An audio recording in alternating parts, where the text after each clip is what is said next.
Hey everyone, this is your friendly counselor, Quita Jones.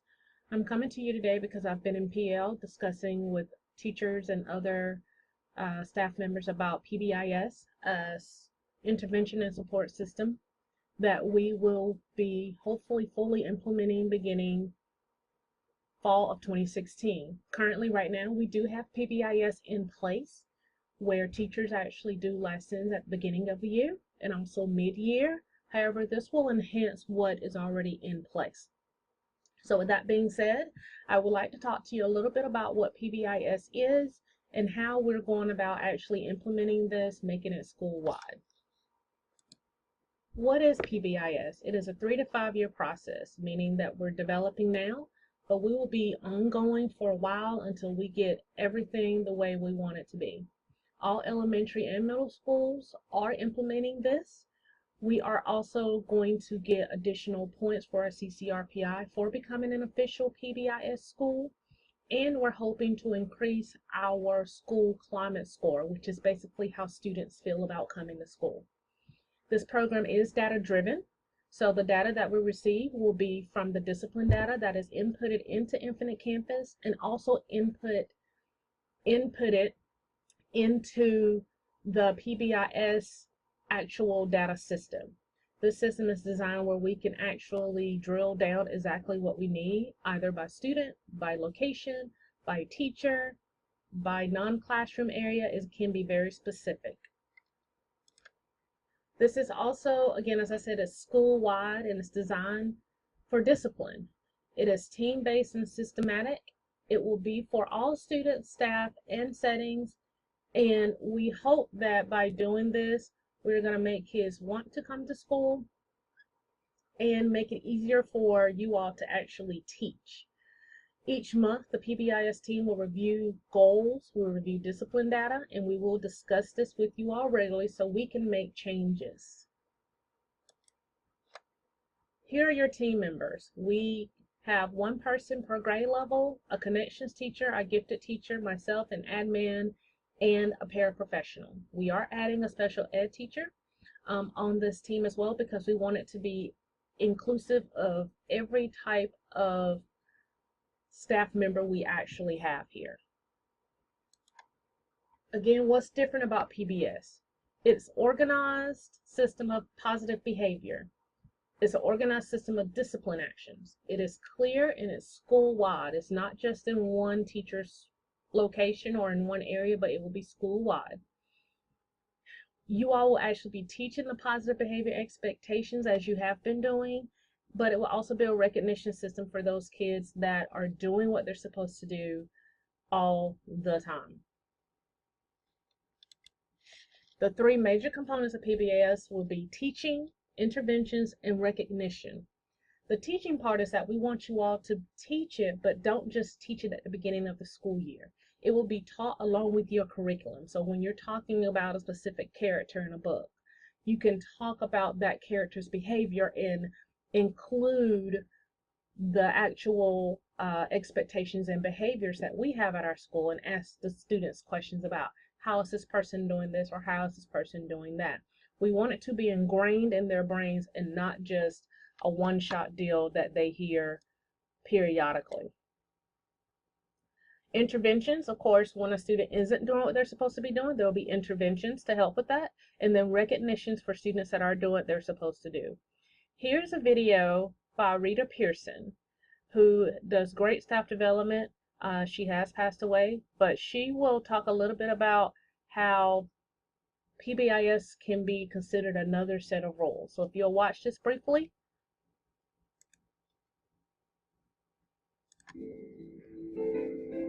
I can remember an occasion when two of my students were fighting at school. I mean, they were going at it on the playground. And at the elementary level, children who are fighting have a tendency to get really angry at each other. And if they're little boys, they puff up because that means you're really tough. And so they were all puffed up, you know. And when I got them to the office, I asked them a terrible question. I said, what happened? Well, they really huffed up then, and that's really probably the worst question you could ask, because when you ask what happens, you're never going to get an accurate story. And so I said, okay, you go first. Well, the story gets very loud. I don't know why, but when kids are explaining, the story's loud. You may have noticed that. So I said, okay, Jack, what happened?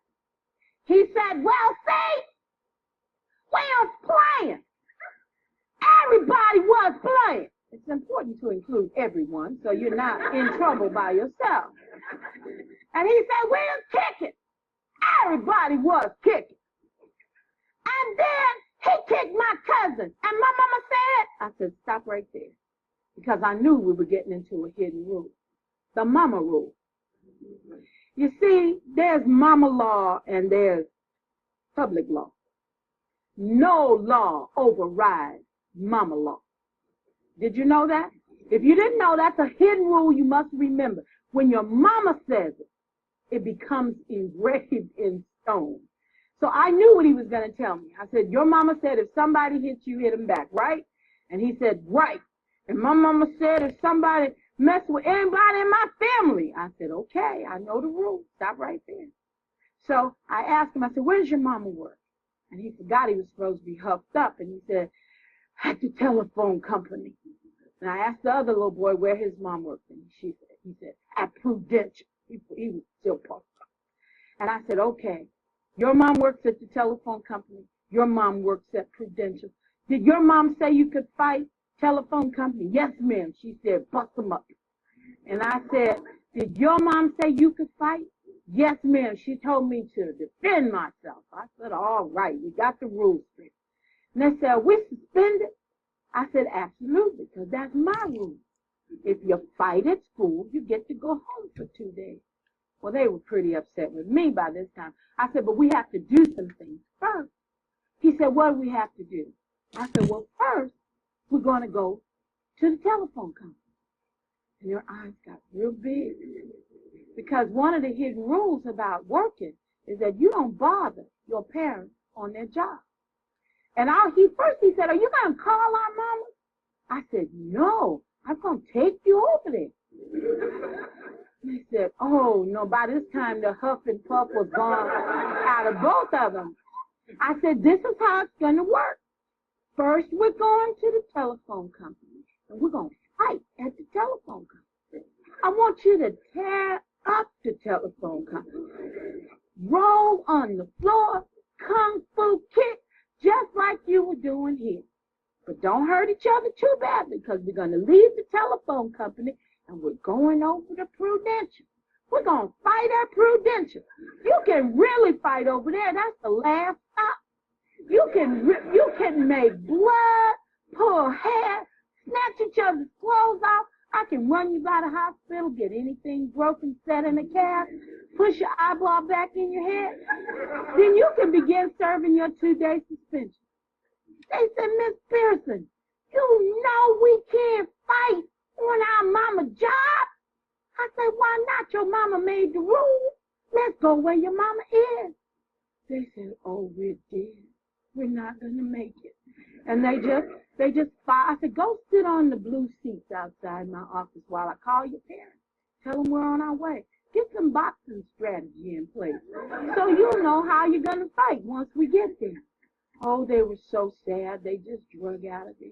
Well, first of all, you know I wasn't going to take those kids to their parents. But it was the first time I used a strategy that I'd never used before, but I've used a lot since, and it has never failed me. When I called each parent, what I said was, I respect the rules you make for your children at home. You see, there's been a misconception that people who have children don't always make the right decisions about their kids. You see, parents make decisions for their children based on what they know, what they feel will make them safe. And it is not our place to say what they do is wrong. It's our place to say maybe we can add a set of rules that they don't know about.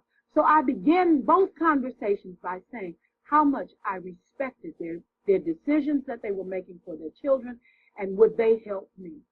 I said, I know you made rules for home, and I promise not to interfere with those, but I need some help. I have 1,200 children in this building, and I have to keep all of them safe. And if everybody fought because their mom said they could, all the children here would be in trouble or hurt. Will you help me? I have never had a parent to tell me no. And I believe it's because I preface it by saying, I respect the rules you've made.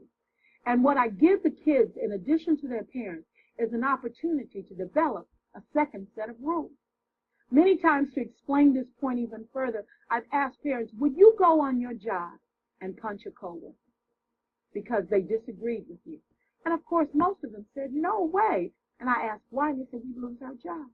And I said, I want kids to understand that the same concepts apply on their job, which is school. So we need to learn different ways of handling conflict, because fighting is not always an option. Two sets of rules, one set of rules for home, another set of rules for school.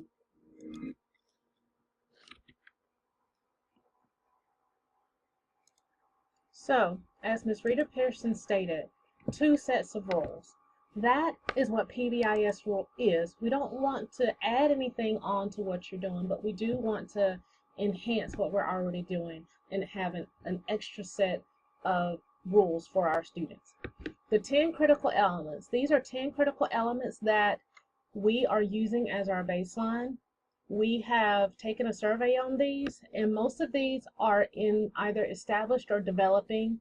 There are several that are in place, but our goal is to hopefully have all of these developed by fall of 2016 so we can officially get everything underway.